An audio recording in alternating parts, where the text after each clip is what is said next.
बिस्मिल्लाहिर्रहमानिर्रहीम।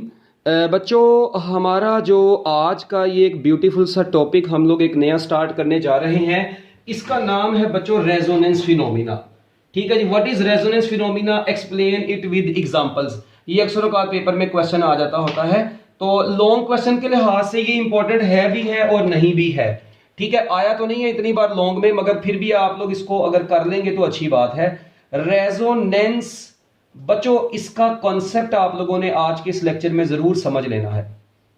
देखिए, रेजोनेंस बच्चों बेसिकली हम लोग बोलते हैं फ्रीक्वेंसी मैचिंग को। अभी आप लोग सेकंड ईयर में भी आगे जाके पढ़ेंगे series resonance circuit, parallel resonance circuit. जहां पे भी रेजोनेंस का फिनोमिना होगा ना बच्चों, आप लोग वहां पर यही समझेंगे कि वहां पर फ्रीक्वेंसी मैच हो रही है। फ्रीक्वेंसी मैचिंग को बेसिकली हम लोग क्या नाम देंगे बच्चों, रेजोनेंस का नाम देंगे। मगर अब इसमें हम लोग फ्रीक्वेंसी मैचिंग, अभी मैंने रफली इसको बता रहा हूं, मतलब इसको हम लोग इसकी प्रॉपर डेफिनेशन वगैरह भी लिखेंगे। अभी जनरल सी बात ही होगी जी बच्चों, हम लोग क्या बोलते हैं जी, फ्रीक्वेंसी मैचिंग को बेसिकली हम लोग क्या नाम देते हैं जी, रेजोनेंस का नाम देते हैं। अच्छा, इसको हम लोग पहले ना एक सादा सी एग्जांपल की मदद से समझ लेते हैं। बच्चों देखें, सपोज करते हैं कि हमारे पास यहां पर ऐसे ये एक फिक्स्ड सपोर्ट है, ऐसे बच्चों ये एक फिक्स्ड सपोर्ट है, छत सपोज कर ले, उसके साथ मैंने दो स्ट्रिंग्स लटका दी। छत के साथ बच्चों मैंने दो स्ट्रिंग्स लगाई, एक को S1 का नाम दिया और एक को S2 का नाम दिया, और उसके साथ बच्चों मैंने एक रॉड लगा दिया। ऐसे ये एक रॉड लगा दिया है, और इस रॉड को बच्चों मैं नाम दूंगा किसका, AB रॉड का नाम दे दिया। अच्छा, ये रॉड अब बच्चों मैंने यहां पर लगा दी है।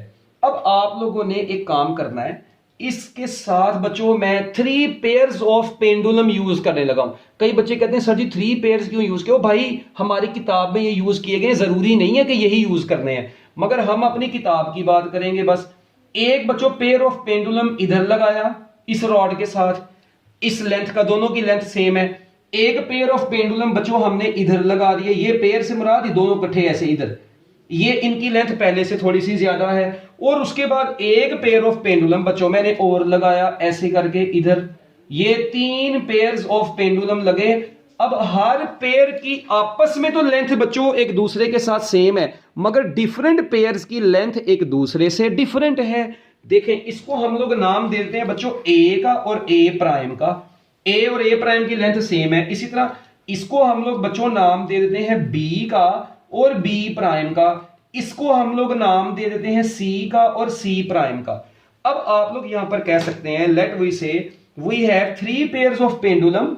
बच्चों हमारे पास 3 पेयर्स ऑफ पेंडुलम मौजूद हैं, 3 पेयर्स ऑफ पेंडुलम मौजूद हैं। अच्छा, अब कौन कौन से पेयर्स हैं जी ये बच्चों? एक है ए एंड ए प्राइम, दूसरा है बच्चों बी एंड बी प्राइम, और तीसरा है बच्चों C and C prime. Okay nice. इसके बाद next, each pair is of equal length.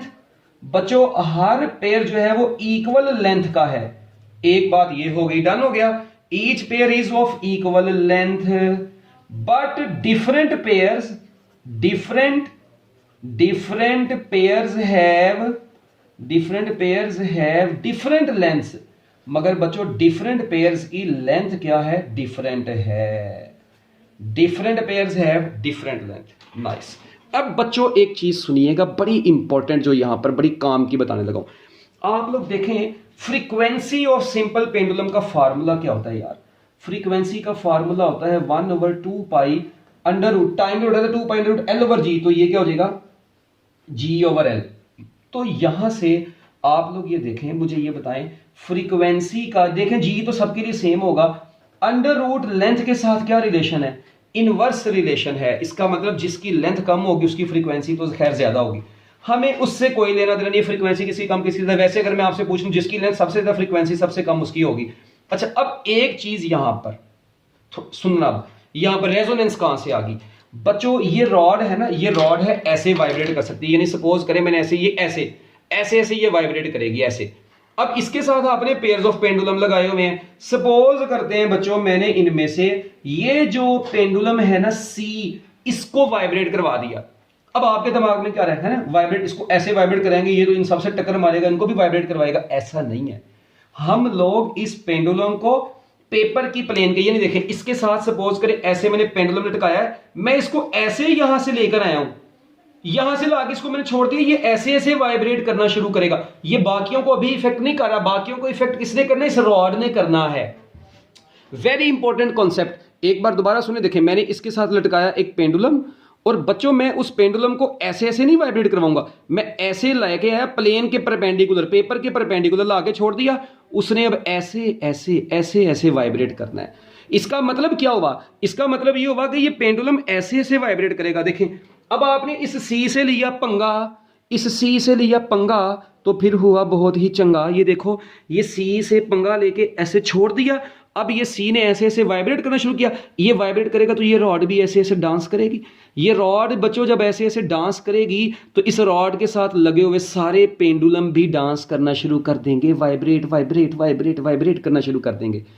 तो अब इसका मतलब ये सारे पेंडुलम वाइब्रेट करना शुरू करके, मगर आप लोग देखें इधर आपने इसको फोर्स अप्लाई करके छोड़ा, उसके बाद ये अपनी नेचुरल फ्रीक्वेंसी से वाइब्रेट कर रहा है। मगर बच्चों मजे की बात देखें, ये इनको तो आपने फोर्स लगाई ही नहीं एक दफा भी, तो इसका मतलब ये किसकी फ्रीक्वेंसी से वाइब्रेट कर रहे हैं? बेसिकली बच्चों ये जो रॉड ऑसिलेट करेगा, इस रॉड की ऑसिलेशन की वजह से ये ए और बी पेयर ने भी मूव करना शुरू कर दिया है। इसका मतलब ए की जो ऑसिलेशंस हैं वो इस ए बी रॉड के अंदर हो रही हैं। ये ए बी रॉड घूम रही है तो ये ए बी पेंडुलम भी घूमना शुरू होगी। इनको तो आपने फोर्स लगा दी ना, खुद लगा के छोड़ दिया, तो इसका मतलब है ये तो अपनी नेचुरल फ्रीक्वेंसी से वाइब्रेट कर रहा है। मगर बच्चों ये पीरियोडिक, ये बच्चों ये एक्सटर्नल फोर्स की वजह से वाइब्रेट करना शुरू किया। ये फोर्स्ड वाइब्रेशंस हो रही हैं ए और बी, ए की और ए प्राइम की, बी की और बी प्राइम की। खैर हमें उससे भी कोई गर्ज नहीं है, हमें गर्ज ये है कि जब मैंने इस सी को मूव करवाया, इसको वाइब्रेट करवाया, तो ठीक है माना ये सारे वाइब्रेट करना शुरू कर गए, ए प्राइम भी, बी प्राइम भी, सी प्राइम भी, वाइब्रेट सारे कर रहे हैं। तो आपको पता है सी और सी प्राइम की अब क्योंकि लेंथ सेम है, तो बच्चों अगर लेंथ सेम होगी तो फ्रीक्वेंसी भी क्या हो जाएगी बच्चों? सेम हो जाएगी। इसका मतलब क्या हुआ कि बच्चों frequency of the C will be equal to frequency of C prime. तो बच्चों ये वाइब्रेट करना शुरू कर देगी, और जब इनकी फ्रीक्वेंसी क्योंकि मैच कर गई है तो बच्चों इनकी क्या हो गई है? रेजोनेंस हो गई है। अच्छा अब बी, जब बी वाइब्रेट करेगी, ठीक है बेशक वो बच्चों ए बी रॉड की वजह से वाइब्रेट की, मगर जो लेंथ बी की है वही बी प्राइम की है। इसका मतलब फ्रीक्वेंसी ऑफ बी भी फ्रीक्वेंसी ऑफ बी प्राइम के इक्वल होगी। इसका मतलब इनकी भी क्या होगी बच्चों? इनकी आपस में रेजोनेंस हो गई। ओके, इसी तरह फ्रीक्वेंसी ऑफ सी भी बच्चों फ्रीक्वेंसी ऑफ सी प्राइम के इक्वल है, तो ठीक है क्योंकि इनकी लेंथ भी इक्वल है, इसका मतलब इनकी भी क्या हो गई? रेजोनेंस हो गई। तो बच्चों इन सब की तो हो गई है रेजोनेंस, इन सब की क्या होगी? आपस में एक डिफरेंट पेयर्स डिफरेंट हैं, मगर आपस में इनकी बच्चों क्या होना शुरू हो गई है? रेजोनेंस होना शुरू हो गई है। और जिस एम्पलीट्यूड से ये वाइब्रेट करेगा सी और सी प्राइम, उसी एम्पलीट्यूड से इन्होंने वाइब्रेट नहीं करना। तो बच्चों कुछ बातें अब मैं आपको बताने लगा हूं, जरा सुने। यानी पहले क्या हुआ? The length of each pair is same but different for different pairs, ये लाइन मैंने बोली। उसके बाद बच्चों आपने पेंडुलम सी को पेपर के परपेंडिकुलर ऐसे वाइब्रेट करवाया, ऐसे ऐसे वाइब्रेट करवाया। बच्चों क्या होगा? इसी की वजह से, इसकी वाइब्रेशन की वजह से ए बी रॉड के ऊपर स्मॉल फोर्स लगेगी और ए बी रॉड भी वाइब्रेट करना शुरू कर देगी, जिसकी वजह से जितने भी पेंडुलम लगे हुए हैं बच्चों वो भी थोड़ी सी पीरियोडिक मोशन शो करना शुरू कर देंगे। मगर क्योंकि पेंडुलम सी प्राइम की लेंथ सी के इक्वल है, तो लिहाजा बच्चों ये क्या काम करेगी? इसकी फ्रीक्वेंसी से मैच कर जाएगी, तो लिहाजा बच्चों ये लार्ज एम्पलीट्यूड से वाइब्रेट करेगी, और जो एम्पलीट्यूड सी का होगा वही सी प्राइम का, ये दोनों सेम टाइम पीरियड से सेम फ्रीक्वेंसी से वाइब्रेट करना शुरू कर देंगे। जबकि अदर पेंडुलम्स जो हैं बच्चों, amplitude of other pendulums remains small because their natural periods are not same as that of the disturbing force due to rod A B. क्योंकि देखें कहता है ये स्मॉल एम्पलीट्यूड से वाइब्रेट करेंगे क्योंकि इनके जो नेचुरल पीरियड्स हैं वो ए बी रॉड से मैच नहीं करेंगे। तो अब इनकी आपस में तो मैच कर गई, मगर मैंने आपको बताया इनकी आपस में तो रेजोनेंस है, मगर इनका एम्पलीट्यूड बच्चों as compare to C and C prime क्या होगा बच्चों? कम होगा। तो ये आप लोगों के पास ओवरऑल रेजोनेंस का फिनोमिना था। ठीक है बच्चों, अब एक बात और सुने, जब रेजोनेंस आ जाती है ना बच्चों, तो याद रखिएगा एट रेजोनेंस दो बातें बड़ी इंपॉर्टेंट आपने मरते दम तक याद रखनी है। वो क्या? ये एंट्री टेस्ट के हवाले से भी बड़ा ही इंपॉर्टेंट एमसीक्यू है। एट रेजोनेंस नंबर 1 पे क्या, at resonance energy absorbed is maximum, at resonance energy absorbed by the system is maximum. बच्चों सिस्टम मैक्सिमम एनर्जी एब्जॉर्ब करता है। And amplitude of the vibrating system is maximum, and amplitude of the system is maximum. और बच्चों system का amplitude भी क्या होता है, मैक्सिमम होता है। तो ये याद रखना है, at resonance amplitude of the vibrating body भी मैक्सिमम होता है और एनर्जी एब्जॉर्ब भी मैक्सिमम होती है। इस चीज को हम लोग अभी आगे एग्जांपल्स की मदद से भी देखेंगे। आप लोगों ने जब बुक से पढ़ना है तो आपको समझ लग जाएगी मेरी एक एक बात, जो मैंने बोली है, एक एक लफ्ज मेरा बोला हुआ किताब के अंदर बच्चों लिखा हुआ है। अब नेक्स्ट रेजोनेंस की फिर हम लोग चलते हैं बच्चों, अब इसकी एग्जांपल्स की तरफ। कुछ एग्जांपल्स देखते हैं हम लोग रेजोनेंस की एग्जांपल्स, बड़ी सादा सी और सिंपल सी बच्चों। 3 एग्जांपल्स हम लोग यहाँ पर डिस्कस करने जा रहे हैं रेजोनेंस की, ठीक है। गौर से सुनिएगा जरा आप लोग बच्चों। रेजोनेंस की एग्जांपल्स में सबसे पहले नंबर पे मोशन ऑफ स्विंग को डिस्कस करेंगे। एक झूला, छोटे होते मेरे ख्याल सबने लिए हुए हैं झूले, ठीक है, पींग जिसको बोलते थे, मोशन ऑफ स्विंग, ठीक है, एक ये चीज आ गई। दूसरी चीज बच्चों collapse of suspended bridge, collapse of suspended bridge.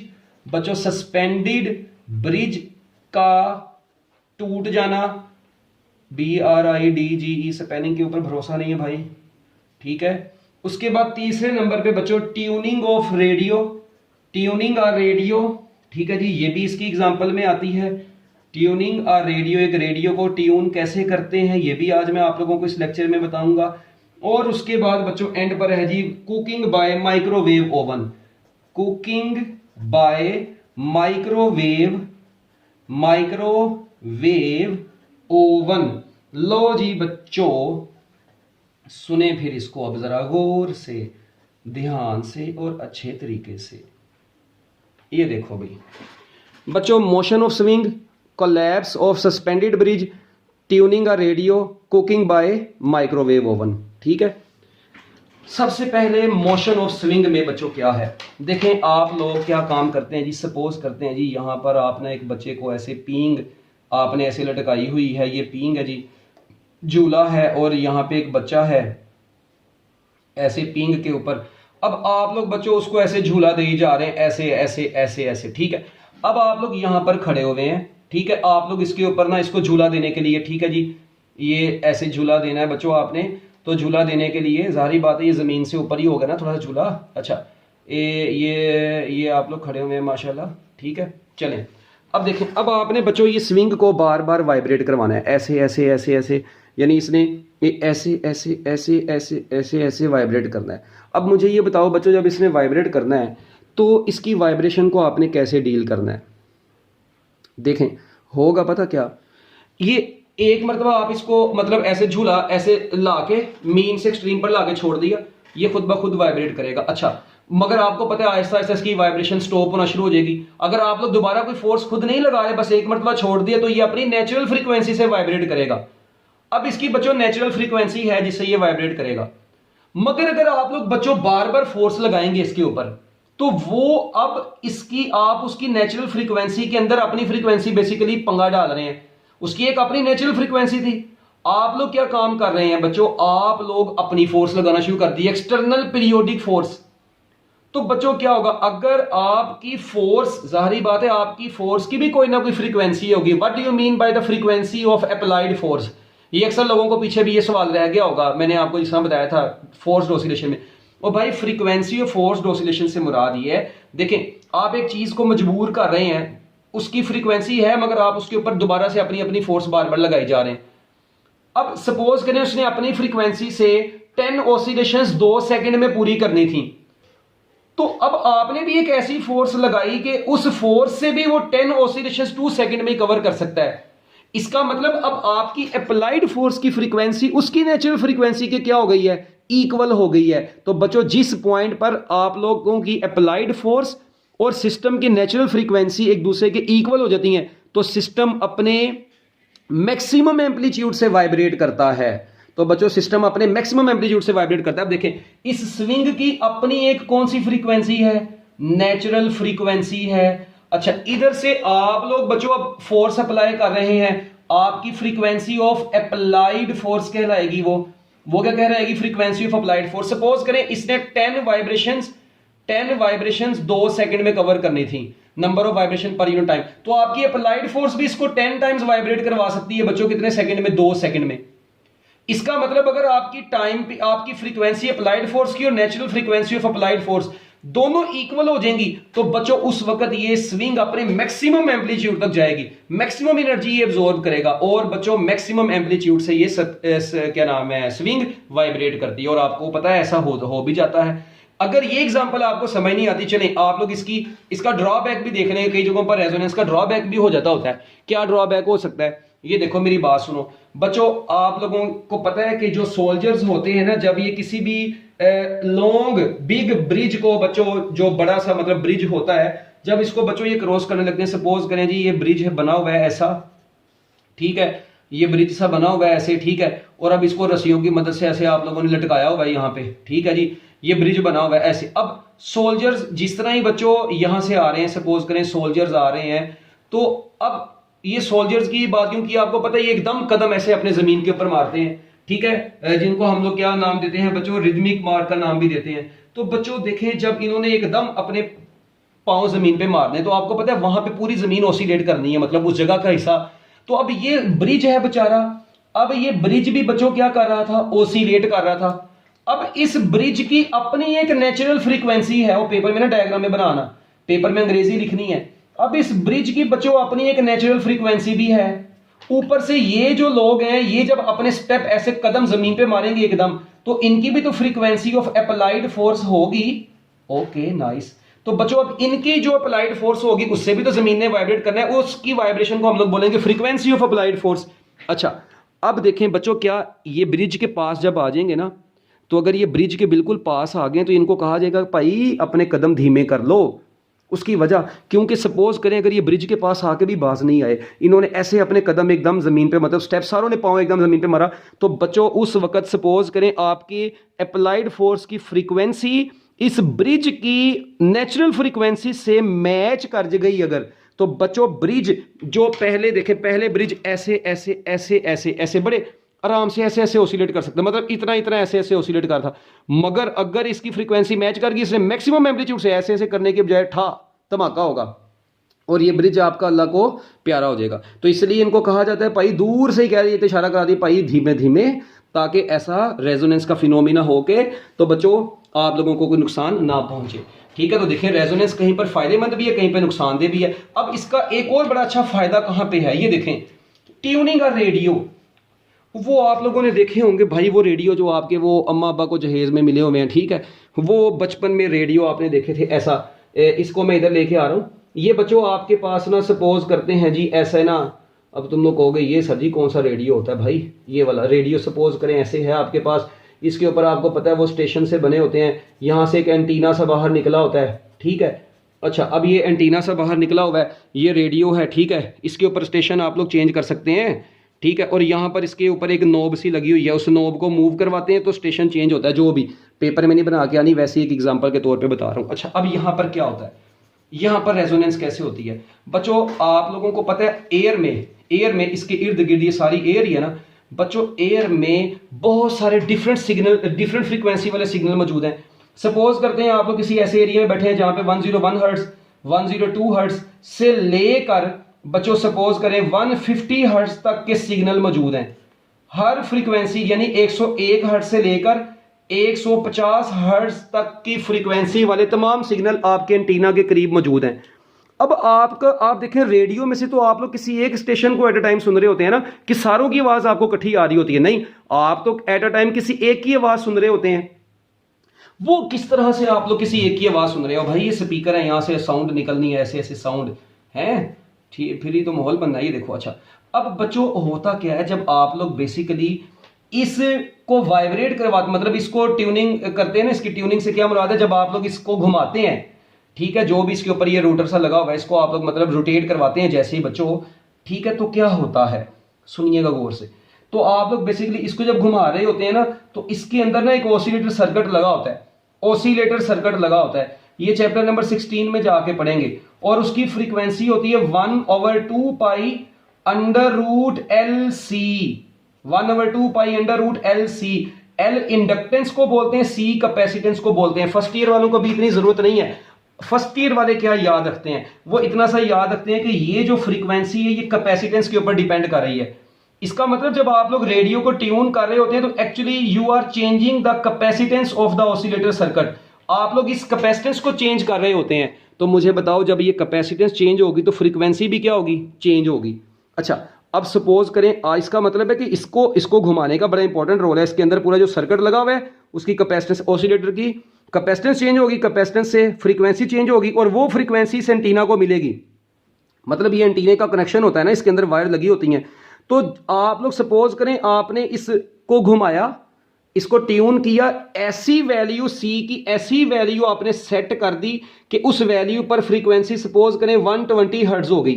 कितनी होगी, 120 हर्ट्ज वैल्यू पुट करने के बाद बच्चों इसका मतलब ये आपके एंटीना की फ्रीक्वेंसी अब कितनी है, 120 हर्ट्ज। तो ये एयर में से 120 हर्ट्ज वाले सिग्नल से क्या कर लेगा, मैचिंग कर लेगा और सिर्फ आपको रेडियो के अंदर सिर्फ वही आवाज सुनाई देगी। ये चक्कर है, बड़ा बम्ब चक्कर है। दोबारा सुनो, मैं क्या बोला, जब आप लोग रेडियो को ट्यून कर रहे होते हैं तो actually you are changing the capacitance of the oscillator circuit inside the अपना रेडियो, ठीक है। And due to change in the capacitance frequency will also change. And let we say we have a particular value of L and C. At particular value of L and C, we have a particular value of frequency. Let we say the frequency is 120 hertz. It means when the frequency 120 hertz frequency of the antenna will match with the 120 hertz frequency of the signal due to resonance, we can tune the station. इसका मतलब आप लोग उस station को tune कर चुके हैं और आपको सिर्फ उस सिग्नल यानी इस 120 हर्ट्ज वाले के अंदर जो कुछ भी इंफॉर्मेशन होगी वो आपको सुनाई देगी आपके घर में बैठे हुए। तो रेजोनेंस से देखें, आप लोगों ने अपने घरों में बैठे बच्चों आप लोग रेडियो को इस तरीके से यूज करते हैं। उसके बाद माइक्रोवेव ओवन, इसमें से 2 एमसीक्यू बड़े इंपॉर्टेंट बनते हैं बच्चों, याद रखिएगा ये बहुत इंपॉर्टेंट रोल प्ले करते हैं। Heating and cooking the food by microwave oven. Microwave oven में हम लोग माइक्रोवेव्स बच्चों जो यूज करते हैं वो याद रखिएगा उनकी फ्रीक्वेंसी जो होती है बच्चों 2450 मेगाहर्ट्ज वाली यूज करते हैं। Very important MCQ. और इनकी जो वेवलेंथ होती है वो 12 सेंटीमीटर होती है। ये 2 बातें आपने बहुत इंपॉर्टेंट है जो याद रखनी है।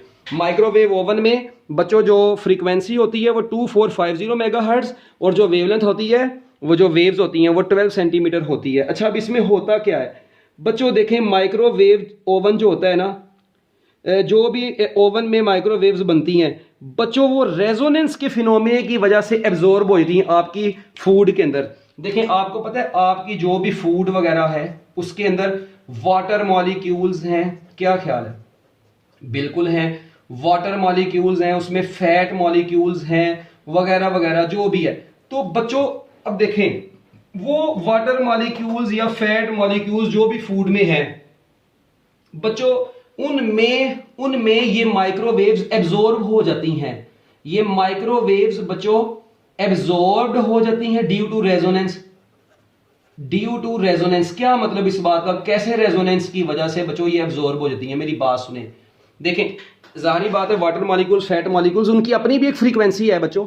अब एक माइक्रोवेव्स जो इसमें ओवन में है उनकी भी फ्रीक्वेंसी है बच्चों। जब आपकी माइक्रोवेव ओवन की फ्रीक्वेंसी आपके माइक्रोवेव ओवन में से प्रोड्यूस होने वाली माइक्रोवेव्स की फ्रीक्वेंसी इस फैट या वाटर मॉलिक्यूल्स की फ्रीक्वेंसी से मैच कर जाती है तो बच्चों वो माइक्रोवेव्स उसके अंदर एब्जॉर्ब हो गई क्योंकि उनकी फ्रीक्वेंसी मैच कर गई। और रेजोनेंस के ऊपर मैंने आपको बताया था फ्रीक्वेंसी मैचिंग के ऊपर क्या होता है, at resonance energy absorbed is maximum. तो मैक्सिमम एनर्जी माइक्रोवेव्स की एनर्जी उसमें एब्जॉर्ब हो जाएगी। तो एनर्जी एब्जॉर्ब हो जाएगी, टेम्परेचर बढ़ जाएगा और आपकी जो फूड है बच्चों वो क्या हो जाएगी, हीट अप हो जाएगी। तो डिफरेंट टेम्परेचर के ऊपर, ठीक है, आप लोग इनकी रेजोनेंस एक पर्टिकुलर टेम्परेचर के ऊपर रेजोनेंस हो जाएगी। वाटर और फैट मॉलिक्यूल्स की रेजोनेंस माइक्रोवेव से हो जाएगी और बच्चों आपकी जो फूड है उसमें एनर्जी एब्जॉर्ब हो गई माइक्रोवेव्स की और बच्चों क्या होगा, वो फूड हीट अप हो जाएगी and finally heats up the food. तो बच्चों फूड हीट अप हो गई और उसके बाद आपकी ज़िंदगी में सुकून आ गया। तो ये था बच्चों रेजोनेंस का भी एक छोटा सा टॉपिक। तो ये दो टॉपिक हैं बच्चों जो कि आप लोगों ने बड़े अच्छे तरीके से करने हैं। शॉर्ट क्वेश्चन एमसीक्यूज के हवाले से इंपॉर्टेंट है, मगर रेजोनेंस का टॉपिक ये लॉन्ग क्वेश्चन के लिहाज से भी आप लोग इसको तैयार कर सकते हैं। तो मैं उम्मीद करता हूँ कि आपको रेजोनेंस के बेसिक कॉन्सेप्ट समझ आ गए होंगे। बेस्ट ऑफ लक, अल्लाह हाफिज़।